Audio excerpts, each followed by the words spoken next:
இருக்கானா tan inverse of tan of 7 pi by 6ன்னு கேட்டிருக்கான். So அதோட வேல்யூ என்னவா இருக்கும் அப்படின்னு தான் கேட்டிருக்கான். ஓகேவா? ஸோ நமக்கு ஃபங்க்ஷன் என்ன tan inverse of x. So tan inverseோட மேப்பிங் எதுலேருந்து இருக்கும்? ஸோ டேனோட டொமைன் வந்து ஆர்லேருந்து ஓப்பன் இன்டர்வல் -90லேருந்து +90 இருந்திருப்பான். ஓகேவா? சரி, அதோட இந்த 7 pi by 6ன்னு இருக்கும் பார்த்தீங்களா, அந்த 7 pi by 6 வந்து -90லேருந்து +90 இருந்துச்சுன்னா நம்ம ஸ்ட்ரெயிட்டாக tan இன்வர்ஸையும் டேனையும் கேன்சல் பண்ணிடலாம்.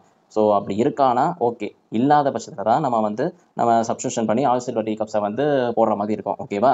சரி, × 180 டிகிரி டிவைடட் பை 6 வந்து இந்த இன்டர்வலுக்குள்ளே இருக்கானான்னு பார்க்கலாம். ஓகேவா? இது 1 சார், தென் 3 சார். ஓகேவா?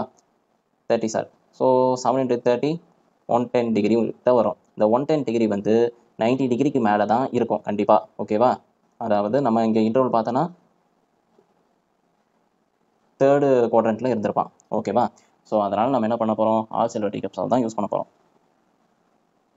So tan inverse of tan of இப்போ எதுக்கு செகண்ட் குவாட்ரண்ட் கிட்ட வந்திருக்கான்ல, ஸோ அதனால் நான் வந்து இப்படியும் பண்ணலாம். அதாவது 180 டிகிரி கிட்ட தாண்டி வந்துட்டான். 180 டிகிரி ப்ளஸ் டினாமினேட்டர் வந்து 6 போட்டுட்டு இதுக்கப்புறமா எதை பண்ணால் உங்களுக்கு வந்து 7 pi by 6 வருவான் அப்படின்னு பார்ப்பேன்.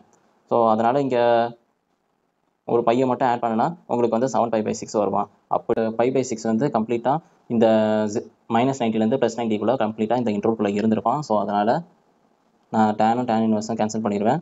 ஸோ உங்களுக்கு ஃபைனல் அவுட்புட் வந்து pi by 6. ஓகேவா? சரி, 3rd கொஸ்டினில் என்ன கேட்டிருக்கானா, ப்ரூவ் தட்னு கேட்டிருக்கான். ப்ரூவ் தட்னா என்ன பார்த்தோம்? லெஃப்ட் ஹேண்ட் சைடும் ரைட் ஹேண்ட் சைடும் ஈக்குவலு, அதாவது ரெண்டும்